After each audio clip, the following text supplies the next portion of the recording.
तो दोस्तों टी20 विश्व कप के सुपर 8 मुकाबले में अफगानिस्तान के खिलाफ खेलते हुए भारतीय टीम के तेज गेंदबाजों का रहा बोलबाला। जब भारतीय टीम के तेज गेंदबाज मोहम्मद सिराज और अर्शदीप की जोड़ी ने एक बार फिर से आग उगलती हुई गेंदबाजी से अफगानिस्तान के बल्लेबाजों का किया सुपड़ा साफ, और इन दोनों ही गेंदबाजों के सामने अफगानिस्तान का बल्लेबाज पूरी तरह से सरेंडर करते हुए दिखाई दिया, जहाँ पर दोनों ही गेंदबाजों ने पलटा हारा हुआ मैच और टीम इंडिया को इस रोमांचक मुकाबले में दिलाई शानदार जीत। नमस्कार दोस्तों, स्वागत है आपके अपने पसंदीदा क्रिकेट चैनल क्रिक अबूबू में। दोस्तों इस वीडियो में हम आपको भारत और अफगानिस्तान के बीच खेले गए ब्रिज टाउन में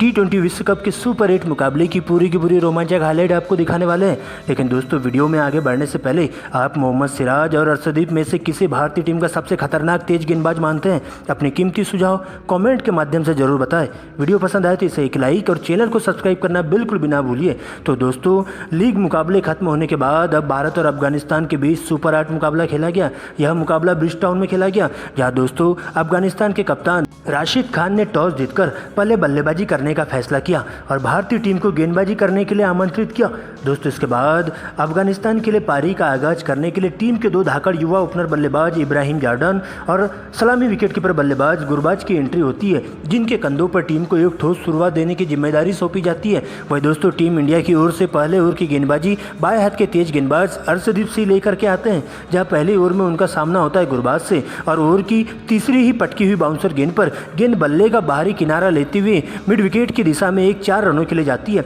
जबकि दोस्तों अंतिम गेंद पर एक और पुल शॉट उनके बल्ले से देखने को मिलता है, जो कि दर्शक दीर्घा के बाहर 6 रनों के लिए जाता है। और इस प्रकार से अर्शदीप के पहले ओवर में एक छक्का और एक चौके की मदद से 10 रन आते हैं। लेकिन दोस्तों इसके बाद कप्तान रोहित शर्मा दूसरे ही ओवर में तेज गेंदबाज मोहम्मद सिराज के हाथों में गेंदबाजी थमा देते हैं और जहां उनका सामना होता है इब्राहिम जॉर्डन से, जहां पर सिराज एक सटीक लाइन लेंथ के तहत गेंदबाजी करते हुए देखे जाते हैं और गेंद को इनस्विंग आउटस्विंग करवाते हुए जॉर्डन को बिल्कुल भी हाथ खोलने का मौका नहीं देते हैं और 3 सिंगल रन की मदद से इस ओवर में मात्र 3 ही रन आते हैं और 2 ओवर की समाप्ति के बाद टीम का स्कोर 13 रनों तक पहुंच जाता है। लेकिन दोस्तों इसके बाद दोनों बल्लेबाज काफ़ी फूंक कर बल्लेबाजी करते हैं और पावर प्ले के दौरान बिना विकेट गंवाए अपनी टीम के लिए ज़्यादा से ज़्यादा रन जोड़ने का काम करते हैं, जहां पर दोनों बल्लेबाज भारतीय टीम के तेज गेंदबाजों का डटकर मुकाबला करते हुए अच्छी गेंदों को छोड़ते हुए खराब गेंदों को सीधा दर्शक दीर्घा के बाहर पहुँचाने का काम करते हैं। और देखते देखते 6 ओवर की समाप्ति के बाद अफगानिस्तान की टीम का स्कोर बिना विकेट गंवाए स्कोर बोर्ड पर 61 रनों तक पहुंच जाता है।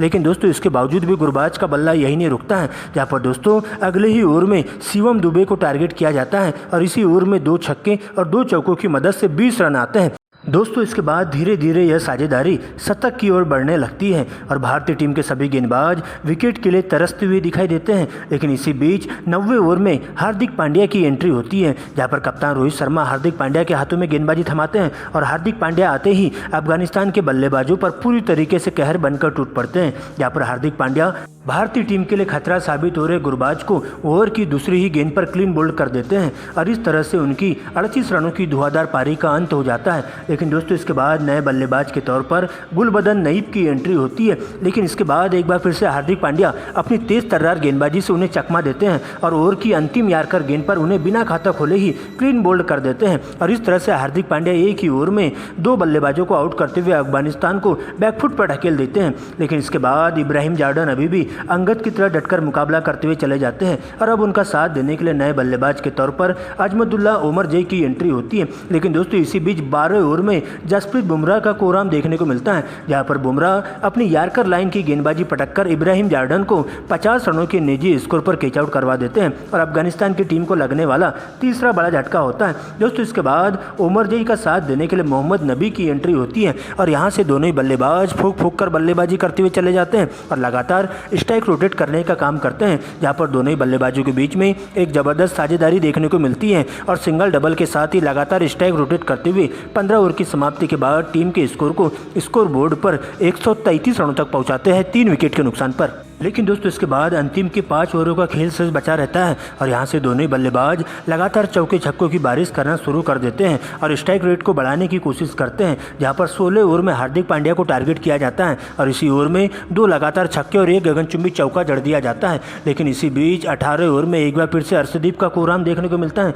और अर्शदीप अपनी तेज तर्रार गेंदबाजी से बल्लेबाज उमर जई को क्लीन बोल्ड कर देते हैं और उनकी 40 रनों की धुआंधार पारी का अंत कर देते हैं। लेकिन दूसरे छोर से अभी भी मोहम्मद मोहम्मद नबी डटकर मुकाबला करते हुए चले जाते हैं और अब उनका साथ देने के लिए कप्तान राशिद खान की एंट्री होती है। लेकिन दोस्तों इसके बाद अंतिम के 2 ओवरों में दोनों ही बल्लेबाज बॉल देखो और बॉल पेलो वाले नियम के तहत बल्लेबाजी करते हैं, जहाँ पर चौके छक्कों की बारिश करते हुए गेंद को सीधा दर्शक दीर्घा के बाहर पहुंचाने का काम करते हैं और अपनी टीम को मजबूत स्थिति में ले जाने की पूरी कोशिश करते हैं। जहाँ पर भारतीय टीम के गेंदबाजों के सामने अफगानिस्तान की टीम 4 विकेट गंवाकर स्कोर बोर्ड पर 192 रन बना पाती है। दोस्तों इसके बाद 193 रनों के लक्ष्य का पीछा करने टीम इंडिया के 2 धाकड़ ओपनर बल्लेबाज विराट कोहली और कप्तान रोहित शर्मा की एंट्री होती है, जिनके कंधों पर टीम इंडिया को एक ठोस शुरुआत देने की जिम्मेदारी सौंपी जाती है। वही दोस्तों अफगानिस्तान के लिए पहले ओवर की गेंदबाजी करने के लिए फजल फारूकी आते हैं, जहां उनका सामना होता है पहले ओवर में हिटमैन रोहित शर्मा से और ओवर की पहली ही पटकी हुई बाउंसर गेंद पर रोहित शर्मा 109 मीटर का गगनचुंबी लमसम छक्का जड़ देते हैं।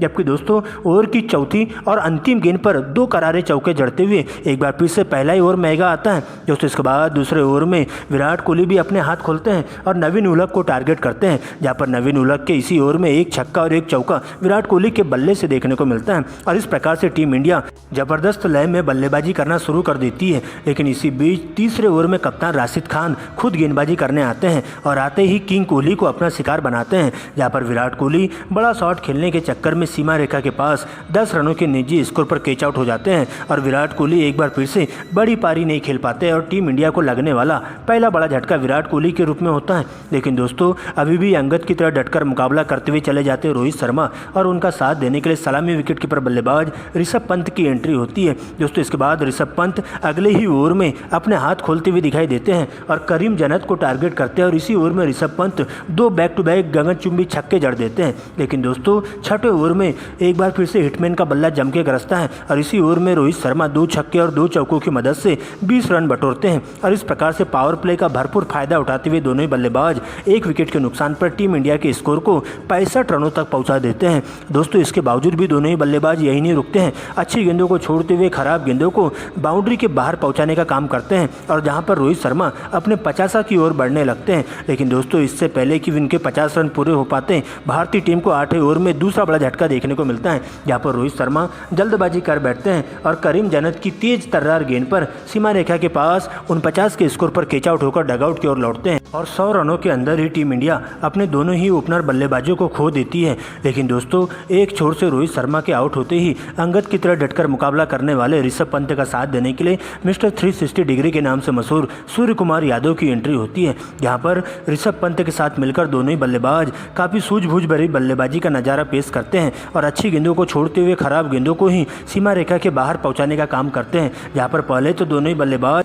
नजरें जमाते हुए टिक कर बल्लेबाजी करने की कोशिश करते हैं और एक बार सेट होने के बाद दोनों ही बल्लेबाज अपने हाथ खोलना शुरू कर देते हैं, जहां पर फारूकी के एक ही ओवर में ऋषभ पंत का बल्ला जम के गरजता है और बैक टू बैक 3 लगातार चौके जड़ देते हैं। वही दोस्तों 15 ओवर में सूर्या भी एक छक्का और एक चौका लगा देते हैं और इस प्रकार से 15 ओवर की समाप्ति के बाद टीम इंडिया स्कोर बोर्ड पर 140 रन बना लेती है। लेकिन दोस्तों 16 ओवर में करीम जन्नत के द्वारा शानदार गेंदबाजी देखने को मिलती है, जहां पर बड़ा शॉट खेलने के चक्कर में ऋषभ पंत 22 रनों के निजी स्कोर पर कैच आउट होकर डगआउट की ओर लौटते हैं। वही दोस्तों इसके बाद 17 ओवर में भारतीय टीम के नए बल्लेबाज अक्षर पटेल भी आते ही चौका लगाते हैं और दूसरी ही गेंद पर कैच आउट होकर डगआउट की ओर लौटते हैं और इस प्रकार से लगातार 2 विकेट गिरने से भारतीय टीम बैकफुट पर आ जाती है। दोस्तों अभी भी अंतिम के 3 ओवरों में टीम इंडिया को इस मुकाबले में जीत हासिल करने के लिए 48 रनों की दरकार होती है, जहां सूर्या का साथ देने के लिए बाएं हाथ के विस्फोटक बल्लेबाज शिवम दुबे की एंट्री होती है। लेकिन दोस्तों इसके बाद 18 ओवर में सबसे पहले नबी को टारगेट करते हैं शिवम दुबे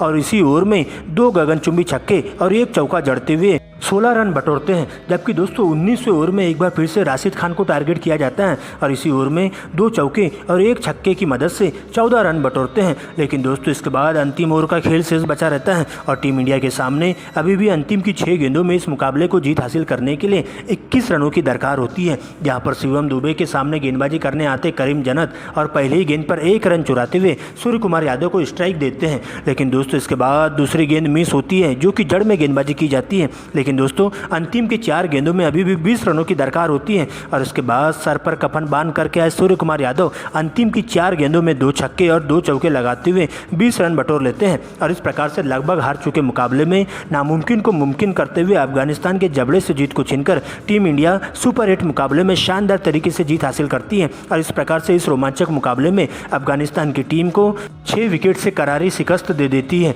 और इस तरह से इस मुकाबले में शानदार जीत दर्ज करते हुए टीम इंडिया इतिहास के पन्नों में अपना नाम दर्ज करवाती है और T20 विश्व कप 2024 के सेमीफाइनल की रेस में अभी भी बनी हुई रहती है।